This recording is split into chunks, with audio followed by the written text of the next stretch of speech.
అని చెప్పి అదొకటి చదువుతున్నాం. అంతకుముందు ఒక సంవత్సరం 2 సంవత్సరాల క్రితము పెగాసస్ వాడారా లేదా కేంద్ర ప్రభుత్వము అండ్ దాని గురించి ఏమైంది అనేది. అయితే చక్రవర్తి గారు చాలా బ్యూటిఫుల్గా పెగాసస్ గురించి సమ్మరీ ఇచ్చారు. ఒక్క పాయింట్ ఒక్కటి మర్చిపోయారు. వారు 29 ఫోన్లు ఇచ్చారండి.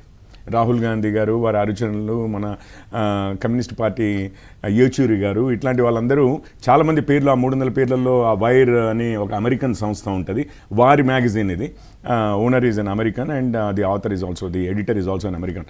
వాళ్ళు రాస్తూ ఉంటారు. వాళ్ళ లిస్టులో 300 మందిలో మొత్తం మీద ఎవరైనా ముందుకు వస్తా అంటే మీ ఫోన్లు ఇవ్వండి అంటే 29 మంది ఇచ్చారు. 29, అప్పుడు ఎన్వి రమణ గారే ఉండే అనుకుంటా చీఫ్ జస్టిస్.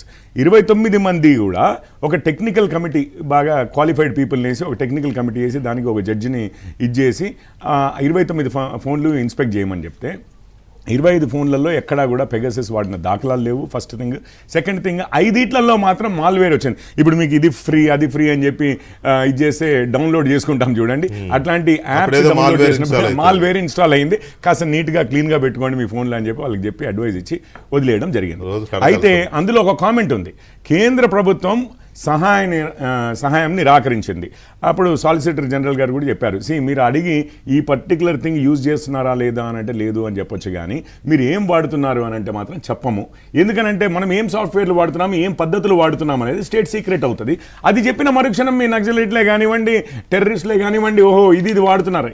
యాంటీవైరస్లో ఏం లేదండి, సిగ్నేచర్స్ ఆఫ్ ది వైరసెస్ ఉంటాయి. అంటే ఎనీ డిఫెన్సివ్ మెకానిజం ఏంటి అంటే మీకు అటాక్ వెక్టర్ ఏంటి అనేది తెలిస్తే దానికి ఇమీడియట్గా డిఫెన్సెస్ క్రియేట్ చేసుకోవచ్చు. సో ఇప్పుడు వీళ్ళు ఓకే వాట్సాప్ మాత్రమే వాడుతున్నారట, సిగ్నల్ యాప్ని మాత్రం ఇంతవరకు భారతదేశ ప్రభుత్వం అసలు మానిటర్ చేయట్లేదు అంటే రేపు పొద్దున్నే సిగ్నల్ కూడా అదే. సో అందుకని మెకానిజమ్స్ ఎప్పుడు డైవర్ట్ చేయరు. ఆ మాత్రం మేము చేయలేదు అని చెప్పి కేంద్ర ప్రభుత్వం చెప్పింది. ఇంకా అక్కడితో అది సమసిపోయింది. అంత పెద్ద ఇది చేసిన వాళ్ళు కూడా సుప్రీంకోర్టే ఫైనల్గా కమిటీ వేసి 29 ఫోన్లు ఇస్తే దాంట్లో ఏమీ కనపడలేదని. రెండో విషయం అండి, ఇప్పుడు మనము ట్యాపింగ్ అంటూ ఉన్నాము. ఇది ట్యాపింగ్ కాదు, 99.99% ఇస్ హ్యాకింగ్.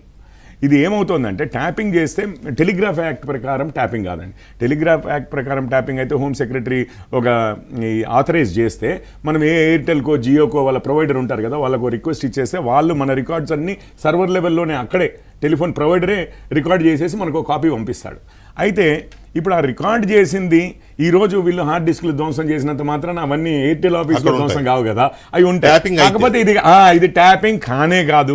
వీళ్ళు చేసింది ఏంటంటే ఒక ఫోన్ నుంచి ఈ ఫోన్కి ఒక కాల్ వెళ్తుంది అనుకోండి, అది ఎక్కడెక్కడ ఉన్నా కానీ దేశంలో, ఇక్కడి నుంచి నేను మాట్లాడుతుంది అయితే గాల్లో పోవాలి కదా, టవర్ వరకు పోవాలి కదా, మధ్యలో ఇంటర్సెప్టర్స్ కొన్ని ఈ వెహికల్స్ వాడారు, ఎక్విప్మెంట్ వాడారు అని అంటున్నారు. మీరు ఎమ్మటే ఆ ఏరియాలో పెడితే ఆ టవర్తో కమ్యూనికేట్ అవుతున్నవన్నీ ఈ ఎన్క్రిప్షన్ విపరీతంగా ఉండదు. మీ ఫోన్కి టవర్కి పెద్ద ఎన్క్రిప్షన్ లెవెల్ ఏమీ ఉండదు, చాలా ఈజీగానే.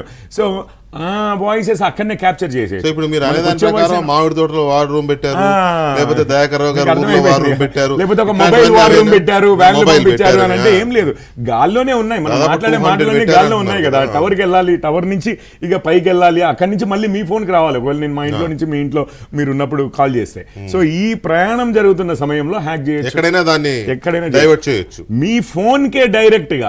మీ ఫోన్నే డైరెక్ట్గా హ్యాక్ చేసి మీ మైక్రోఫోను కెమెరాలు కంట్రోల్లోకి తీసుకుంటే మీరు మాట్లాడుతున్నప్పుడే కాదు, మాట్లాడినప్పుడు కూడా ఇవి ఆన్ చేసి అసలు ఇప్పుడు మీ ఫోన్ పక్కకు పెట్టున్నారు, మన అంతా మాట్లాడుతున్నది నేను డైరెక్ట్గా వినొచ్చు మీ ఫోన్ని హ్యాక్ చేయగలిగితే.